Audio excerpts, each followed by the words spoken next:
विषारी दारू प्राशन केल्यामुळं पुणे आणि पिंपरी चिंचवड शहरातल्या जवळपास 14 ते 15 नागरिकांचा मृत्यू झाल्याचा एक धक्कादायक प्रकार आलेला आहे. आपण थोड्या वेळापूर्वी स्थानिकांशी देखील संवाद साधला आणि आता आपण ज्या हडपसर परिसरामध्ये आहे त्या हडपसर परिसरामध्ये काही अंतरावरतीच राहणाऱ्या 2 ते 3 नागरिकांचा देखील विषारी दारू प्राशन केल्यामुळं मृत्यू झालेला आहे. आपण अशाच एका दुर्दैवी कुटुंबाच्या ठिकाणी आलेलो आहोत. यशवंत पवार असं हे मृत्युमुखी पडलेल्या नागरिकाचं नाव आहे. त्यांच्या कुटुंबियांशी आपण संवाद साधूयात. सोबतच लोकप्रतिनिधी देखील आहेत या परिसराचे, त्यांच्याशी देखील संवाद साधूयात. काय नेमकं झालं होतं ते तर बोला. त्यांना सकाळी 8 वाजता जाऊन बाहेर पिऊन आल्यानंतर त्यांना जरासं नाही का असं चक्कर आली आणि असं त्रास व्हायला लागला. थोड्या उशिराने त्यांच्या तोंडाला फेस वगैरे आला आणि असं बेशुद्ध पडल्यासारखं पडले ते. आम्ही म्हटलं आणि ते म्हणजे मला लई पोटात आग होती पोटात. मग आम्ही म्हटलं आता जरा वेळाने नाही का असं फिटबीट आल्यासारखं झालं असं म्हणून आम्ही काय म्हटलं दवाखान्यात थोड्या वेळाने. तोपर्यंत 1 वाजेपर्यंत त्यांचं ते जे झालं त्यांचं. बरं, दवाखान्यात नेलंच नाही का? नाही, न्यायच्या अगोदरच त्यांना इथं जाग्यालाच मृत्यू झाला. काय शेवटच्या क्षणी काय परिस्थिती होती? आमच्या नंदबाई होत्या त्यावेळेस. बरं, द्या. काय नेमकं झालं त्यावेळेस? शेवट काय परिस्थिती होती? शेवट परिस्थिती म्हणजे मी आंघोळ वगैरे घातली. आंघोळ घातल्यानंतर घरात म्हणजे घेऊन गेले त्यांना बरोबर. तर बरोबर नेल्यानंतर त्याला नाही का काही सुचना, त्याला चक्कर बिकर यायला लागली. तर मला म्हणायला लागला मला आग व्हायला लागली पोटामध्ये, छातीत असं कसं तरी होते. तर मी म्हटलं जरा अंडररूट बदलल्यानंतर तुला पाणी आणून देते. पोराला नातूला माझा आवाज दिला, पाणी आणलं त्याने. मी तोपर्यंत अंडररूट वगैरे बदलली. तर पाणी एक घोट जसं घेतलं, पाणी पिला तसं तो परत उलटी केली ना. तर उलटी बरोबर फेस वगैरे आला. तर फेस येत होता ना तोंडाला. तर मला असं वाटलं म्हणजे खूप वर्षापूर्वी त्याला एकदा आलेली ती पीठ. तर मला असं वाटलं की म्हणजे त्या पद्धतीनं पीठनी आणि उन्हामुळं पण झालं असेल म्हणून मग मी फॅन वगैरे लावून असं घरातच हे करत होते. तर 12:30-1 वाजेपर्यंत म्हणजे ते चाललेला गोंधळ. नंतर ना खूपच डोळे बिळे पांढरे केले, फेस बीस आला.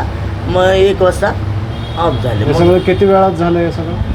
तसं 10:30 वाजता हे झालं म्हणजे 2 तासामध्येच. हां, तर 1-1.5 तासामध्ये गेलं. बरं, आता आम्ही इथल्या काही लोकांशी बोललो, चर्चा केली. तर त्यांचं असं म्हणणं आहे की पोलिसांना इथं जे धंदे चालतात अवैध दारू विक्री वगैरे हे सगळं माहिती आहे, पण डोळे झाकतात. खरं आहे काय? डोळे झाकतात म्हणजे खरं त्यांच्या समोरून धंद्यावरनं फुगे घेऊन गेले तरी पण ते बघून ते काय अंधेकीपणा असं बघून पोलीस लोक गेले तरी जाऊन द्या. मग आम्हाला हे माहिती नाही त्यांना पैसे मिळतात का काय होतं हे आम्हाला माहिती नाही. पण त्यांना सगळं माहिती, कुठं धंदे आहेत कुठं काय आहे सगळ्यांना सगळं माहिती असतं. आता आजूबाजूचे लोक कशाला काय म्हणतात हो, आणि कोणाला काय बोलायला गेलं तर कोणाशी कोण दुश्मनी घेणार आहे? घेणारच एवढा नाही. दहशत आहे का? हो, म्हणजे ॲक्च्युली असं नाही म्हणता येणार आम्हाला की धंदेवाल्यांची दहशत आहे म्हणून. पण सेटलमेंट होते. हां, कोणामुळं होतं हे नाही सांगू शकणार. पण दारूच्या धंद्यामुळे एवढं होतं एवढं म्हणू शकते. तुम्ही तक्रार केली काय कधी? इकडच्या लोकांनी कोणी तक्रार केली? काय नेमकं घडलं काय? तक्रारी आम्ही काय केले नाही, पण पोलीस लोक असे कधीतरी रेड वगैरे टाकायला आले ना तर असं ते जायचं, ते बाजारापर्यंत गेले की परत ते लोक रिटर्न येतात. मग ते काय आम्हाला माहिती नाही, ते पैसे घेतात का हप्ता घेतात का काय करतात ते माहिती नाही. पण त्या लोकांच्या मनामध्ये अशी भीती नाही आहे. म्हणजे आमच्यासारख्यांना भीती का बसली आहे की पोलिस येतात आणि लगेच त्यांना सोडून देतात. काय करतात मग बाकीच्या लोक काय करणार आहेत त्यांना? पोलिस जर काय ॲक्शन घेत नाही तर लोक काय करणार आहेत? पब्लिक काय करू शकत नाही ना. आता तुमच्या घरात जसं दुःख आहे तसं अजून 14-15 लोकांच्या घरामध्ये पण दुःख आहे. त्याला जबाबदार कोण आहे? दारूचे धंदेवालीच लोक म्हणायचे ना. मी तर तसंच म्हणन. कारण आदल्या दिवशी माझा भाऊ चांगला जेवण खावण करून मस्तपैकी झोपलाय बिपलाय. सकाळी आंघोळीला त्याला जा म्हटलं तर तो दारू प्यायला गेला.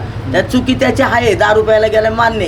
पण आता एक ते व्यसनच लागलंय त्याला म्हटल्यावर तो जाणारच तिथं. दारू पिऊन आल्यानंतरच ही गोष्ट घडली. बरं, मग आता त्याला जबाबदार दारूवालीच म्हणणार ना आम्ही. मग पोलिसांचा काय रोल आहे याच्यात? पोलिसांनी आता ह्याच्यावरती ऍक्शन घ्यायला पाहिजे. आम्ही तो म्हणतो दारूचे धंदे घडल्यावर ऍक्शन घेण्याआधी ज्या वेळेला हे घडू नये आता ते त्यांना कळायला पाहिजे होतं. आता पोलीस लोकांना म्हणण्यापेक्षा आता बाकीचं जाऊ द्या, आता बाकी काय बोलत नाही मी.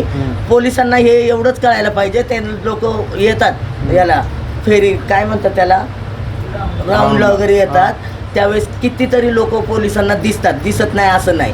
मग पोलिसांनी त्यावेळेस ह्याच्या अगोदर हे होण्याच्या अगोदर एखादा दारू पिणाराला किंवा रस्त्यावर दारू पिऊन पडलाय त्या माणसाला काहीतरी त्याला शिक्षा केली असती तर समोरचा माणूस थोडाफार सुधारला असता. काय करत नाही. काय नाही करत, बरं. काय करत नाही. उलट एखादा कुठं मरून पडला तर चांगले लोक सांगायला गेले की तो बी त्याच्यातला टाकला. असं का? मग आता तुम्ही कसं काय बघितलं? कधी पडला होता, कधी पडला तो पिलाच होता का?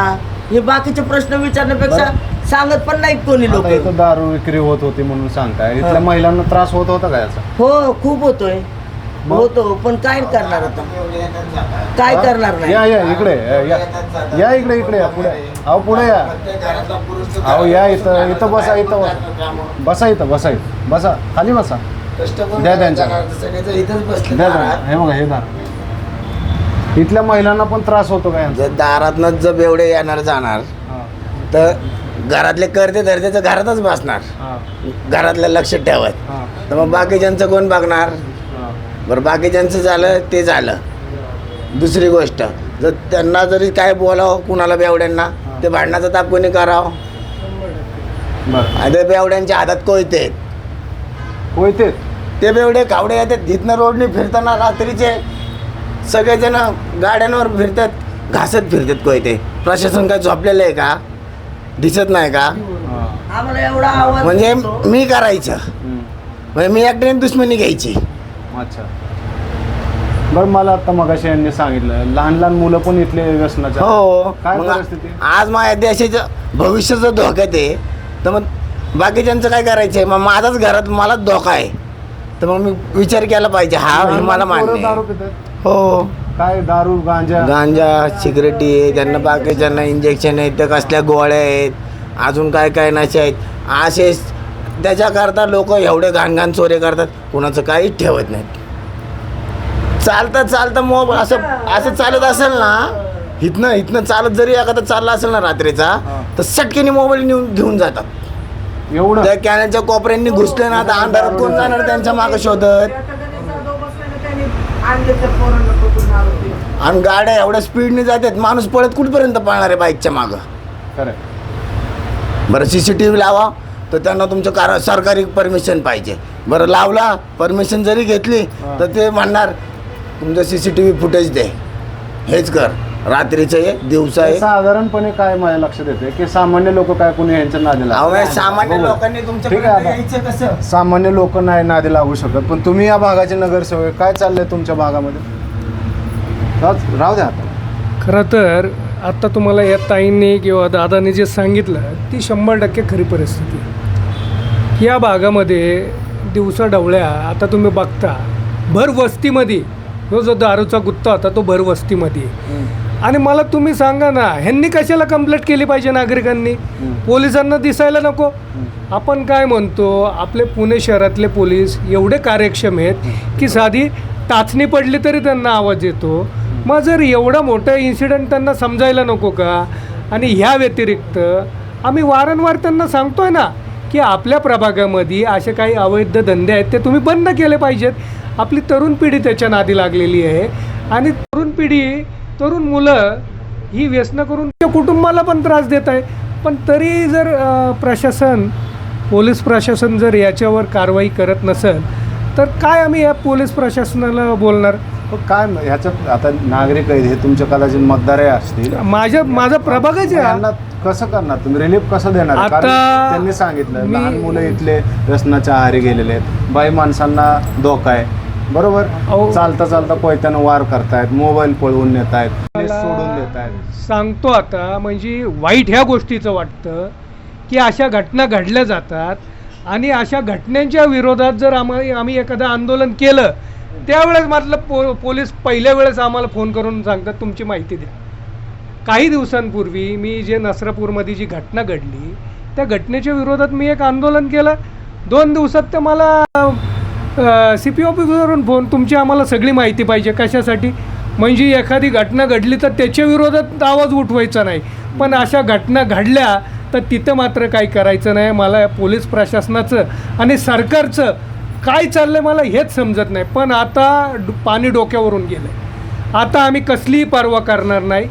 या पुढं जर असंच होत राहिलं तर आम्ही सगळे नागरिक आणि या भागाचा लोकप्रतिनिधी म्हणून मी रस्त्यावर उतरल आणि आता आम्ही ही गोष्ट चालून घेणार नाही. त्यामुळं मी परत एकदा विनंती करतो आहे पोलीस प्रशासनाला, माझ्या प्रभागामधले त्याचबरोबर आपल्या पुण्यामध्ये जे काही असे अवैध धंदे आहेत ते लवकरात लवकर बंद करावेत. नाही तर आता ते तुमच्याच्याने होणार नसेल तर त्याची आता जबाबदारी आम्ही घेऊ. तर आपण पाहिलं की हा जो भाग आहे तो पुणे शहरामधला अतिशय महत्त्वाचा भाग आहे आणि या ठिकाणी काय काय धंदे व्यवसाय चालतात हे त्यांनी सांगितलं आहे. महिला सुरक्षित नाही आहेत. आज या ठिकाणी दारू पिऊन मृत्यू झाल्यामुळं हे सगळं प्रकरण चर्चेत आलं आहे. मात्र गेले अनेक वर्ष अनेक महिन्यांपासून या ठिकाणी दारू विक्री होत होती, तोपर्यंत पोलिसांनी कुठलीही मोठी कारवाई केली नाही. म्हणजे सामान्य लोकांचा जीव गेल्यावरच पोलीस ॲक्शन घेणार आहे का, आणि मुळात पोलीस रिॲक्टिव्ह होण्याऐवजी प्रोॲक्टिव्ह का होत नाहीत, हा एक बेसिक याच्यातनं समोर येत आहे. आता त्यांनी सांगितले की आम्ही या सगळ्या घटनेचा पाठपुरावा करू. पाहूयात सरकार देखील या सगळ्या घडामोडीकडे कसं पाहते. थांबूयात आपण.